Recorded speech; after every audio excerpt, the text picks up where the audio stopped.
बाप बेटे रूल कुद्दुस के नाम से आमीन। मसीह यीशु में मेरे अजीज़ों, एक बार फिर मैं pastor Roshan Lal United kingdom से आपकी खिदमत में हाज़िर हूँ और ईमान रखता हूँ कि आप सबका पिछला हफ्ता बहुत अच्छा गुज़रा होगा और आपने खुदा के हजूर में उसकी सारी बरकतों को एंजॉय किया होगा। और जो लोग इस अरसे में बीमारी से या दुख से गुज़रे हैं उन्हें भी खुदा के हजूर से तसल्ली और शिफा के साथ खुशखबरी मिली होगी, और जो अभी तक बीमार हैं उनके लिए हम दुआ करेंगे। ठीक है, तो इससे पहले कि हम खुदा के कलाम की तरफ, जैसा हम हर संडे जाते हैं, उस तरफ जाएं, आइए हम मिलके खुदा के हजूर झुकते हैं ताकि हम उससे सीखने के लिए तैयार हो सकें। जिनके पास बाइबलें नहीं है वो ज़रूर अपनी बाइबलें अपने पास लेकर बैठ जाएं। जी हाँ, और जो नहीं है वो ले आए जाके। आइए हम खुदा के हजूर झुकते हैं। खुदा लश्करों के खुदा, तेरा शुक्र अदा करते हैं तेरी भलाइयों के लिए, मेहरबानियों के लिए, तेरे प्यार के लिए। तू भला, तेरी शफ़क़त अब्दी, तेरी वफ़ादारियों के लिए तेरा शुक्र हो। तेरी हुजूरी में इसलिए झुके हैं ताकि खुदा हम अपने आप को तैयार कर सकें तेरे उस जिंदा कलाम के लिए जो तूने आज हमसे करना है। और खुदा आज जितने भी बच्चे तेरी हुजूरी में झुके हुए हैं, तो हम सबको सुनने वाले कान, समझने वाला दिल और उस पर गौर करने वाला दिमाग दे, और अपने पाक रूह की हिकमत और ताकत दे देना ताकि खुदा हम तेरे कलाम को समझ कर उस पर अमल करने वाले भी बने। हाँ खुदा, तेरी हुजूरी में झुक कर इस सारी बातचीत को तुझसे मांग लेते हैं। इन होठों को पाक कर ताकि खुदा मैं तेरे पाक रूह की ज़बानी बोल सकूं और जो कुछ वो चाहता है वही लोगों तक पहुँचे। हाँ खुदा, और मैं ना बोलूँ बल्कि तेरा पाक रूह खुद हम कलाम हो। मैं अपने आप को खाली करता हूँ, तेरे हाथों में देता हूँ, यीशु मसीह नासरी के नाम से आमीन। तो अजीज़ों, आज हम पैदाइश की किताब में से ये देखने जा रहे हैं कि खुदा का किरदार और हमारे अपने किरदार कैसे हैं, उनके बारे में सीखने जा रहे हैं। और इसकी वजह यह है कि पिछले दिनों मुझे दो ऐसे अशख़ास से मिलने का मौका मिला जो खुदा को बिल्कुल नहीं मानते थे, जो कहते थे कि हम नहीं खुदा पर ईमान रखते, और वो इस बात पे यकीन रखते थे कि जो खुदा है वो एक ना इंसाफ खुदा है और वो मोहब्बत करने वाला खुदा नहीं है। तो जब मेरी उनके साथ बातचीत हुई तो थोड़ा सा वक्त था, तो जितनी मैं उन्हें खुदा की हुजूरी में बातचीत बता सका उससे उनके दिलों में मैंने खुदा के कलाम का बीज बोया। लेकिन वो जो खुदा को ना मानने वाले और खुदा के इनकारी थे, दोनों का मौक़िफ़ करीबन एक ही जैसा था। तो एक तो ये कहता था कि खुदा नाफरमानी को रोक सकता था, उसने नहीं रोका। और दूसरा जो है वो कहता था कि खुदा जो है वो कादिर मुतलक है। मसीही लोग ईमान रखते हैं कि वो कादिर मुतलक है, तो फिर अगर वो कादिर मुतलक है तो जितने दुनिया में डिज़ास्टर और बुरे काम हो रहे हैं उनका भी जिम्मेदार खुदा ही है, क्योंकि उसकी मर्ज़ी के ख़िलाफ़ कुछ हो नहीं सकता। तो अजीज़ों, मुझे लगता है कि या तो उन लोगों ने बाइबल को अच्छी तरह से पढ़ा नहीं है, और अगर पढ़ा है तो गौर से नहीं पढ़ा, और कहीं ना कहीं उनसे चूक हुई है। मैं थोड़े वक्त में आपसे जितनी भी बात समझा सकता हूँ आपसे बात करूँगा, ताकि आपके सामने कभी ऐसा मसला आए तो आप ज़रूर खुदा के कलाम की बात से उनको बता सकें। तो आइए खुदा के कलाम में से देखते हैं और सीखते हैं कि हम जो इन खुदा के बंदे हैं और हमारा खुदा कैसा है और हम उसके साथ कैसे हैं। तो मेरे साथ खोलिए पैदाइश की किताब और उसके 3 बाब की 23 और 24वीं आयत। जी हाँ, पैदाइश, जेनेसिस चैप्टर 3 वर्सेस 23 एंड 24। जी हाँ, यहाँ इस तरह से लिखा है, ये उस वक्त की बात है जब आदम और हवा ने गुनाह किया और उनके गुनाह के सबब से खुदा ने उन पर उनकी नाफरमानी के सबब से जो उनको पहले से वाज़े किया हुआ था, उनकी जो सज़ा थी वो मौत थी, मगर उसने उनको फिर भी जो क्या कहना चाहिए, उनकी सज़ा से पहले जो चॉइस दी थी उसके बारे में पहले हम पढ़ते हैं। तो खुदा ने जब आदम को तख्लीक किया तो उसे बताया कि ये सारी जितनी भी खूबसूरत चीज़ें हैं, जितने भी दरख्त हैं, फल हैं, सब्जियां हैं, ये सब कुछ तुम्हारे खाने को है, लेकिन सिर्फ फर्मा बरदारी का सबूत देने के लिए एक दरख्त जिसे नेक व बद की पहचान का दरख्त बताया गया, उसमें से नहीं खाना, सिर्फ एक दरख्त। बाकी हर चीज़ उसके लिए अवेलेबल थी और वो आज़ादी के साथ हमेशा हमेशा खुदा के साथ रह सकता था और हमेशा हमेशा जो था उन नेमतों से अपने आप को शेयर कर सकता था। लेकिन फिर हम देखते हैं कि खुदा के कलाम के मुताबिक जो है आदम ने हवा की मोहब्बत में, जी हाँ मैं ऐसे ही से कहता हूँ हवा की मोहब्बत में, क्योंकि फल तोड़ा और खाया पहले हवा ने था और फिर वो आदम के पास लाई और आदम ने हवा की मोहब्बत में उसे खा लिया। और वो गयूर और जिसे दुनिया के लोग खुदा को गयूर और जालिम किरदार करार देते हैं, उस खुदा ने आदम और हवा को उसी वक्त हलाक नहीं किया। अगर वो इतना गुस्से वाला होता, अगर वो जालिम होता तो उसी वक्त उनको हलाक कर सकता था। लेकिन फिर भी खुदा की जो खूबी है वो माफ़ करने की खूबी है और वो हमें मोहब्बत दिखाता है और फिर भी वो हम पर रहम करता है।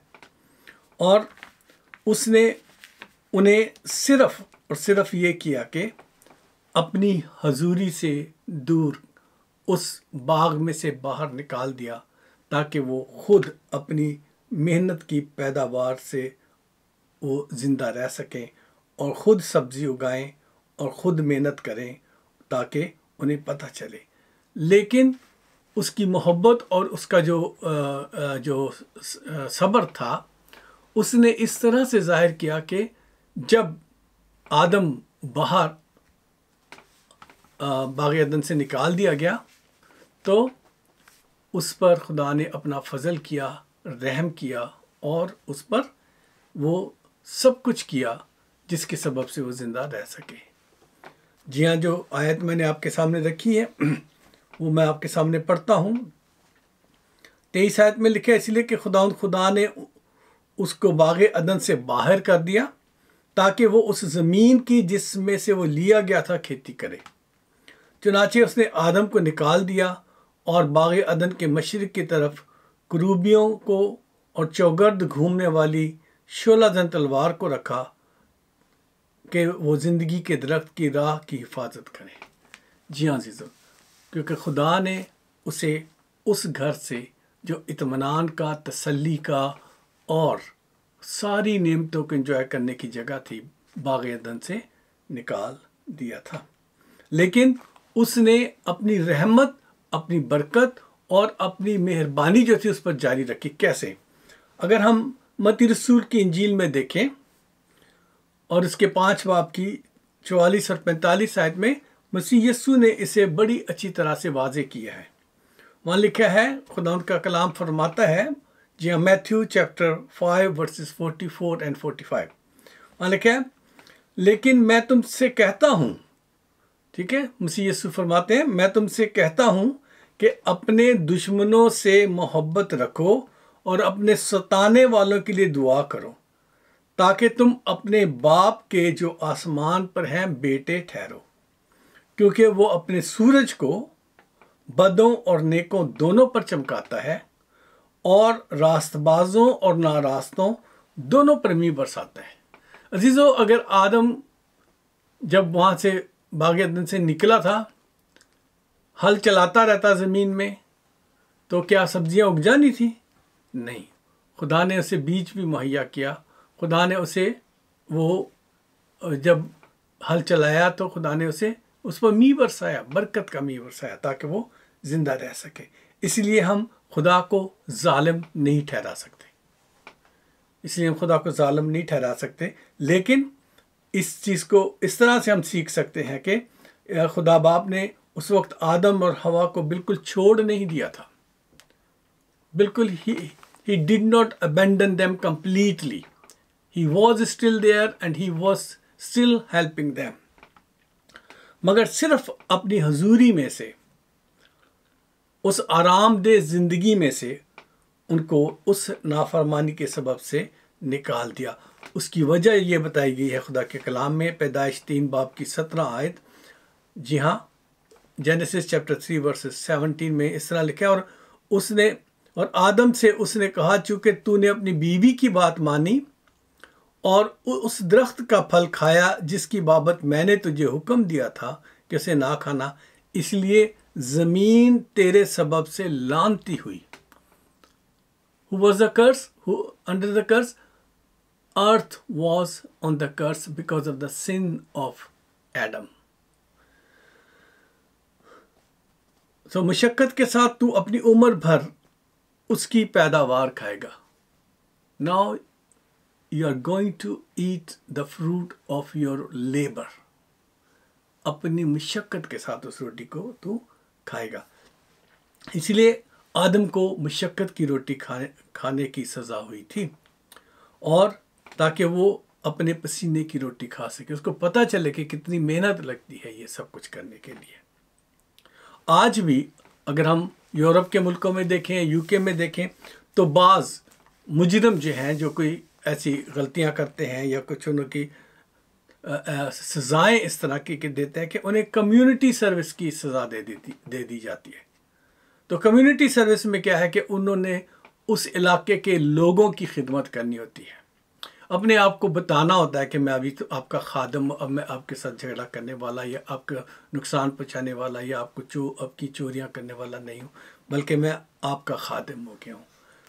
उनको हम्बल होना पड़ता है। ये कम्युनिटी की सर्विसेज की सज़ा आज भी, और हम दुनिया में रहते हुए उसे बुरा नहीं समझते, क्योंकि हम समझते हैं उनके साथ ठीक हुआ है, मगर खुदा को हम ज़रूर इल्ज़ाम देते हैं कि खुदा ने उसको क्यों वहाँ से निकाल दिया है। तो अगर हम इस बहस में आगे बढ़ेंगे तो बहुत देर हो जाएगी, इसलिए हम खुदा के कलाम की तरफ वापस आते हैं। तो क्या आदम और हवा ने खुदा से नाराज़ होकर उसे छोड़ दिया था? अब आपसे मेरा ये सवाल है कि क्या खुदा से नाराज़ होके, जाहिर है जब उसने घर से निकाल दिया था, उस बाग अदन से निकाल दिया था, उस आराम की ज़िंदगी से निकाल, तो क्या वो खुदा से नाराज़ हो गए थे? इसे जानने के लिए हमें खुदा के कलाम को गौर से देखना होगा। अगर वो उससे नाराज़ हो गए थे तो फिर अजीज़ों हम गलती पर हैं। मुझे नहीं लगता कि वो खुदा से नाराज़ हो गए थे, क्योंकि उन्हें अपनी गलती का एहसास था, इसीलिए उन्होंने अपने आप को पत्तों में छुपाया, जबकि वो जानते थे कि खुदा सब कुछ देख सकता है। झाड़ियों में छुपाया अपने आप को ताकि खुदा उन्हें ना देख सके। यही नहीं, बल्कि जब वो बाहर निकल गए और अपनी मुशक्कत की ज़िंदगी गुजार रहे थे, तो हम खुदा के कलाम में देखते हैं कि वो अपनी शुक्रगुजारियाँ और दुआएं और इल्तिजाएं खुदा से करते रहे और खुदा की बरकतें उन पर नाजिल होती रही। उसका सबूत ये है कि हम खुदा के कलाम में देख सकते हैं कि वो खुदा से नाराज़ नहीं थे, बल्कि उन्होंने अपने बच्चों को, अपनी औलाद को जो है खुदा के बारे में सिखाया, खुदा की मोहब्बत के बारे में सिखाया, खुदा की काइंडनेस के बारे में सिखाया। इसीलिए उनकी औलाद यानी काइन और हाबिल जो है, एबल एंड केन जो थे, वो शुक्रगुजारियाँ लेकर, हदिये लेकर कुर्बानी के तौर पर खुदा के हजूर हाजिर हुए। अदरवाइज वो तो नाराज़ थी फैमिली ना, खुदा से नाराज़ थी। जैसे बाज़ लोग गिरजे से, पादरी साहब से नाराज़ होते हैं, गिरजे आने छोड़ देते हैं। अक्सर होता है ऐसा, बहुत मुल्कों में, बहुत शहरों में होता है। तो भाई साहब से नाराज़ हो गए तो गिरजे ही आना छोड़ दिया। लेकिन अजीज़ों, उन्होंने खुदा को नहीं छोड़ा, क्योंकि गिरजे में आना खुदा के पास आना है।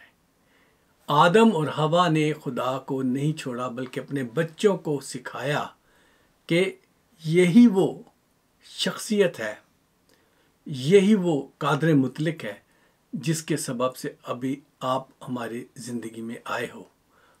हमारे बदन से तुम्हारी पैदाइश हुई है, इसीलिए उन बच्चों ने खुदा के हजूर कुर्बानी चढ़ाई। अगर आप इसका सबूत देखना चाहते हैं, अगर आपको याद नहीं है, तो जेनेसिस चैप्टर 4 वर्सेस 3 और 4, जी हाँ, पैदाइश और उसका 4 बाब और उसकी तीसरी और चौथी आयत, उसमें इस तरह से लिखा हुआ है। चंद रोज़ के बाद, चलो मैं पहले ऐसे पढ़ता हूँ ताकि आपको अच्छी तरह समझ आ जाए। चैप्टर 4 की फर्स्ट वर्स से मैं पढ़ रहा हूँ। और आदम अपनी बीवी हवा के पास गया और वो हामला हुई और उसके काइन पैदा हुआ। तब उसने कहा, मुझे खुदावन से एक मर्द मिला। फिर कैन का भाई हाबिल पैदा हुआ, और हाबिल भेड़ बकरियां का चरवाहा और काइन किसान था। ठीक है। और तीसरी आयत जो है इस तरह से लिखे, चंद रोज के बाद यूं हुआ कि काइन अपने खेत का फल का हदिया खुदावन के वास्ते लाया, और हाबिल भी अपनी भेड़ बकरियों के कुछ पहलूठे बच्चों का और कुछ उनकी चर्बी का हदिया लाया। और खुदावन ने हाबिल को और उसके हदिया को मंजूर किया। अब यहाँ हम देखते हैं कि ये 2 बच्चे जो विल्डरनेस में पैदा हुए हैं, जिनके माँ बाप को उन्होंने सख्त मेहनत करते हुए पाया, जब वो जवान होते हैं और जब वो अपने प्रोफेशनल लाइफ में जाते हैं तो वो हदिये लेकर आ रहे हैं। इसका मतलब ये है कि आदम और हवा ने अपने बच्चों को खुदा के बारे में सिखाया था। और यही नहीं, बल्कि इससे हम आगे भी देखते हैं, हमें इन आयत मुबारक में से इस बात का सबूत मिल जाता है कि वो खुदा के हजूर झुकते भी होंगे, दुआ भी करते होंगे, और उससे बातें भी खुदा करता था। जी हाँ, क्योंकि जब काइन का हदिया कबूल ना हुआ तो वो बड़ा गज़बनाक था। और खुदा का कलाम हमें इसी चौथे बाब की जो 6 और 7 वर्स है, जेनेसिस चैप्टर 4 वर्स 6 और 7, पैदाइश 4 बाब की 6 और 7 आयत में हमें बताता है कि खुदा ने काइन से कलाम किया। खुदा ने उन्हें अबेंडन नहीं कर दिया था, खुदा उनसे फिर भी बातें करता था। जी हाँ, यहाँ लिखा हुआ है 6 और 7 आयत में, और खुदावन ने कैन से कहा, तू क्यों गज़बनाक हुआ, तेरा मुंह क्यों बिगड़ा हुआ है? अगर तू भला करे तो क्या तू मकबूल ना होगा, और अगर तू भला ना करे तो गुनाह दरवाजे पर दुबका बैठा है, और वो तेरा मुश्ताक है, पर तू उस पर गालिब आ। अजीज़ों, यहाँ खुदावंद ने कैन को बताया कि तेरा गुस्सा जो है वो बेफजूल है, बग़ैर वजह के है। ये फजूल गुस्सा है, बग़ैर वजह के गुस्से में तू, क्योंकि पहली चीज़ तो है कि तू भलाई नहीं करता। अगर हम इसी आयत को दोबारा से पहले से देखें तो खुदावंद के कलाम में वहाँ लिखा था कि खुदावंद ने हाबिल को और उसके हदिया को, यानी इंसान को पसंद आना भी हदिये के साथ ज़रूरी है। ये नहीं है कि हमारे काम तो सारे बुरे हों और हदिया बड़ा सारा लेके खुदा की हजूरी में दे दें और सोचें कि इसके बदले में हमें बरकतें मिल जाएंगी। नहीं, आपके और मेरे अमालों के मुताबिक पहले खुदा हमें देखता है, फिर हमारे हदिये को देखता है। वो हमारी नीयत को देखता है, फिर हमारे हदिये को देखता है। तो अजीज़ों, यहाँ पहल तो कैन की ही थी, वो हदिया लाया था, और एबल भी अपना हदिया लेकर आया। लेकिन क्योंकि उसके काम ऐसे नहीं थे कि खुदा उसे कबूल करता और उसकी हदिये को। ये गुस्से में था और खुदा ने उसे वार्न किया, उसे झंझोड़ा कि देख ले, तेरा गुस्सा जो है ना वो तेरी ही सबब से है, कि अगर तू भला करे तो तू मकबूल हो जाएगा। लेकिन उसने खुदा की बात सुनने से इनकार किया और हम देखते हैं कि उसने अपने भाई को कत्ल कर दिया। बाइबल का ये बयान इस बात का सबूत और ठोस सबूत है कि खुदा ने आदम की औलाद से हमेशा राब्ते में रहा और आदम की औलाद भी से भी राब्ते में रहा, और आदम की औलाद भी जो थी बाज जिनमें से नाफरमान भी हो गए थे और अपनी खुद गर्जी और अपनी मर्जी पर चलने के सबब से ज़मीन पर आवारा और खाना ख़राब हुए, मगर जो उसके साथ वफादारी से चले उन पर खुदा का फजल होता रहा। हम आगे चल के देखेंगे।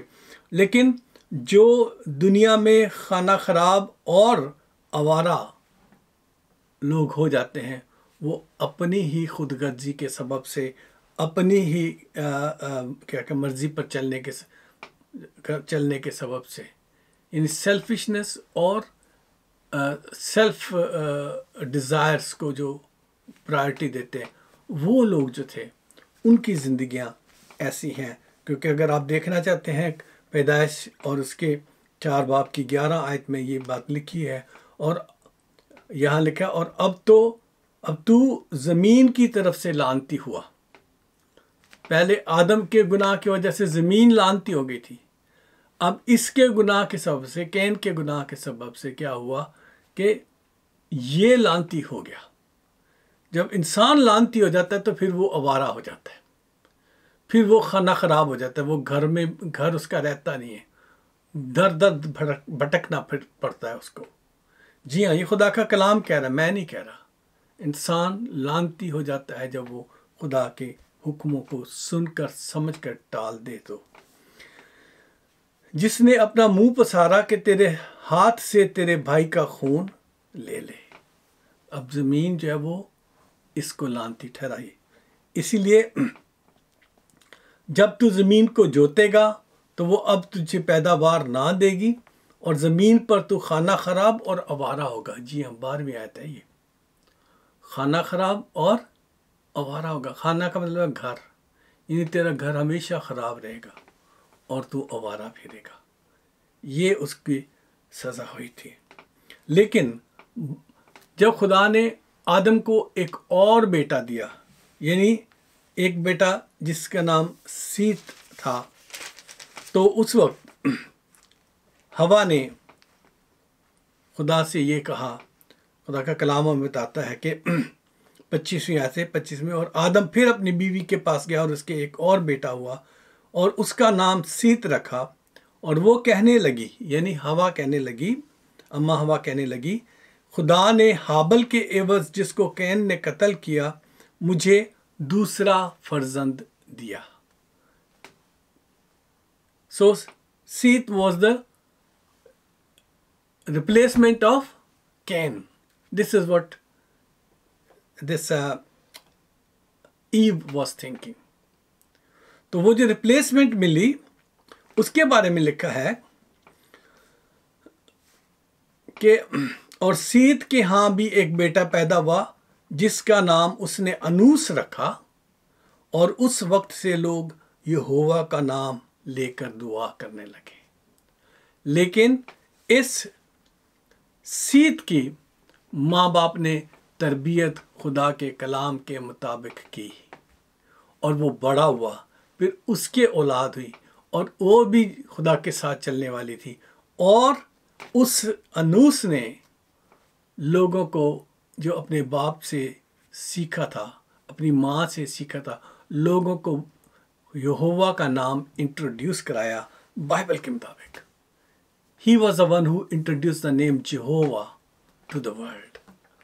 So अजीजों, ये है असल हकीकत कि ना खुदा ने आदम और हवा को और उसकी औलाद को छोड़ा और ना आदम की औलाद ने खुदा को छोड़ दिया था।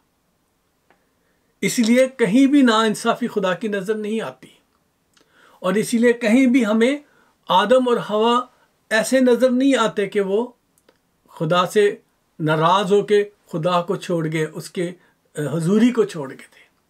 नहीं, उन्हें अपने किए की सज़ा भुगतनी थी। वो जानते थे कि उन्होंने गलती की है। और हमें भी खुदा आज जो बात समझाना चाहता है कि हमारा खुदा जो है हमारी सारी कुर्बानियों से वाकिफ़ है, हमारे सारे हार्ड वर्क से वाकिफ़ है, हमारी सारी मोहब्बत से वो वाकिफ़ है। लेकिन वो हमें पर्सनली उस मकाम पर देखना चाहता है जिस पर सीत और अनूस आ गए थे, जिस पर एबल चलता था, जिस पर आदम और हवा चले। जी हाँ अजीज़ों, इसलिए हमें आदम और हवा की तरह से अपनी गलतियों को सुधारने की ज़रूरत है, ना कि खुदा को इल्ज़ाम देने की, ना कि उन कवानीन को जो खुदा ने बनाए हैं उनको इल्ज़ाम देने के लिए, क्योंकि खुदा जालिम खुदा नहीं है। हम उस पर इल्ज़ाम नहीं लगा सकते। खुदा ने हमें कवानीन देकर आज़ाद मर्ज़ी बख्शी है, और हमारी मर्ज़ी जो है उसी के मुताबिक हम अच्छा काम या बुरा काम करते हैं। तो ये जो दो शख्स थे जिनसे मेरी बातचीत हुई, उनने मैंने बहुत सिंपल तरीके से समझाने की कोशिश की थी। वो ये थी, एक शख्स को मैंने जो बताया, मैंने उससे कहा कि रोड पर स्पीड साइन क्या है, तो उसने कहा यहाँ 15 माइल्स पर आवर की स्पीड है। तो मैंने कहा अगर मैं यहाँ से 30 की स्पीड में निकलूँगा तो क्या मेरे इस ये जो नाफरमानी है उसका जो कसूरवार है वो चीफ ऑफ द पुलिस होएगा, या इस मुल्क के सरबराह होगा, या क्वीन होएगी? कौन होएगा उस गलती का सबब और उसका कसूरवार? तो कहने लगा तुम होगे। तो मैंने कहा इसी तरह से जो खुदा के कवानीन हैं उनको जब हम तोड़ते हैं तो ना खुदा, जैसे क्वीन हमें आके रोक नहीं सकती, जैसे पुलिस का चीफ हमें वहाँ रोक नहीं सकता, जैसे हमें मुल्क का सरबराह आके नहीं रोक सकता, इसी तरह खुदा भी हमें नहीं रोकता। और जो गलती करते हैं उसकी सज़ा भुगतनी पड़ती है। इसलिए अजीज़ों, आज जो सबक है वो ये है कि हमें खुदा को इल्ज़ाम नहीं देना, अपने आप को ठीक करना है। आदम और हवा ने अपने आप को ठीक किया, अपनी औलाद को वो सब कुछ देने की कोशिश की ताकि वो खुदा की मोहब्बत में गिरफ़्तार हो सके, ताकि वो खुदा के साथ वफ़ादारी से चल सकें, ताकि वो खुदा के साथ हमेशा तक कायम रह सकें। और हमारी जो आवारगी है, हमारा जो घर की हालत की ख़राबी है, हमारी जो रिश्तों की ख़राबी है, और हमारी जो मुसीबतें हैं, वो हमारे अपनी ही ख्वाहिशों और अपनी ही आदतों के सबब से है। इसलिए अजीज़ों, आज मैं आपसे ये दरख्वास्त करता हूँ कि कभी भी दुखी होकर ये ना कहें कि क्यों हम पर ही ये मुसीबतें आती हैं, क्यों खुदा हमारी सुनता नहीं, क्यों खुदा हमारी तरफ देखता नहीं, क्यों खुदा ने हमें ऐसे होने दिया। नहीं, हमें अपने आप पर गौर करने की ज़रूरत है, अपने आप को ठीक करने की ज़रूरत है, ताकि खुदा की बरकतों का दरवाज़ा आप पर ऐसे ही खुला रहे जैसे एबल पर था, जैसे सीत पर था, और जैसे अनूस पर था, और उनकी औलाद पर था। खुदा आप सबको बरकत बख्शे। आमीन। आइए हम अपने सरों को झुकाते हैं। कुदूस कुदूस जिंदा आसमानी बाप, तेरा शुक्र अदा करते हैं तेरी भलाइयों के लिए, मेहरबानियों के, तेरे प्यार के लिए। तो भला, तेरी शफ़क़त अब्दी, तेरी वफ़ादारियों के लिए तेरा शुक्र हो। खुदावन, तेरे हुजूर में इसलिए झुके हैं कि आज के कलाम की बातें जो तूने हमसे की हैं उसके मुताबिक खुदावंद अपने आप को बदल सकें, अपनी ज़िंदगियों को बदल सकें, और खुदावंद अपने आदतों को बदल सके खुदावंद, ताकि खुदावंद हम किसी को भी घर में से या अपने काम की जगह से या अपने मुल्क में किसी को दूसरों को इल्ज़ाम देने के बजाय अपनी ज़िंदगी पर गौर करके अपने आप को बेहतर और अच्छा इंसान बना सकें, अच्छे बंदे तेरे बन सकें, एक इबादतगार और तेरी शफ़क़त को मांगने वाले तेरे बच्चे बन सकें। ऐसे बच्चे जो वो गलतियों पर भी हों तो खुदा तो उन पर अपना फ़ज़ल करे, और तूने इसी फ़ज़ल के सबब से अपने बेटे यीशु को भेजा, जिसने अपना खून बहाया ताकि हमारे जो गुनाह हैं उनको मिटा सके। हाँ खुदावंदा, हमें फ़ज़ल दे के उस खून को हम रायगा ना जाने दें, उसकी बेकदरी ना करें, बल्कि खुदावंदा हम अपने रिश्ते को तेरे साथ कायम करके आगे बढ़ते चले जाएं। जितने बच्चों ने ये कलाम सुना है और जितने लोग इससे बाद में सुनेंगे, जहाँ तक ये शेयर हो खुदा, तेरे नाम को इज़्ज़त और जलाल देने के लिए और तेरी कुदरत के लिए, तेरी मोहब्बत के लिए सब लोगों में तेरे प्यार की तरक्की का सबब बने। हम सबको ऐसा ही दिल दे कि हम अपने आप को बदल के तेरे साथ वफादारी से चल सकें। यीशु मसीह नासरी के नाम से आमीन। अजीज़ों, एक बार फिर बरक़ात कलमात से पहले आपको रिक्वेस्ट करता हूँ कि इस यूट्यूब चैनल को और जीसस क्राइस्ट वर्ल्ड टेलीविज़न को ज़रूर सब्सक्राइब करें और अपने सब दोस्तों तक भी उन्हें पहुँचाएँ, ताकि वो भी इसको सब्सक्राइब करें और ताकि ज़्यादा से ज़्यादा लोगों तक खुदा के कलाम की बातें पहुँच सकें, और जो भी नया कलाम आपके सामने रखा जाए वो आप तक पहुँच सके। और मैं आप सबसे दरख्वास्त करता हूँ कि अगर आपकी कोई दुआओं की दरख्वास्त है तो ज़रूर हमें टेक्स्ट कर दिया करें, ताकि हम आपके लिए दुआ क्या करें। और जिन लोगों की दुआएं खुदा ने सुनी हैं वो ज़रूर अपनी गवाही चाहे टेक्स्ट की सूरत में, चाहे छोटी सी वीडियो बना के ज़रूर भेजा करें, ताकि लोगों का ईमान बढ़ता चला जाए। आइए हम सब खुदा की शुक्रगुजारी करते हुए उसके बरक़ात के कलमात में शामिल होते हैं। अब हमारे खुदावंद यीशु मसीह का फ़ज़ल, खुदा बाप की मोहब्बत, पाक रूह की शराकत हम सब के साथ और दुनिया के तमाम ईमानदारों के साथ हमेशा से हमेशा तक होती रहे। आमीन। Go in peace and may Lord be with you. आमीन। Thank you.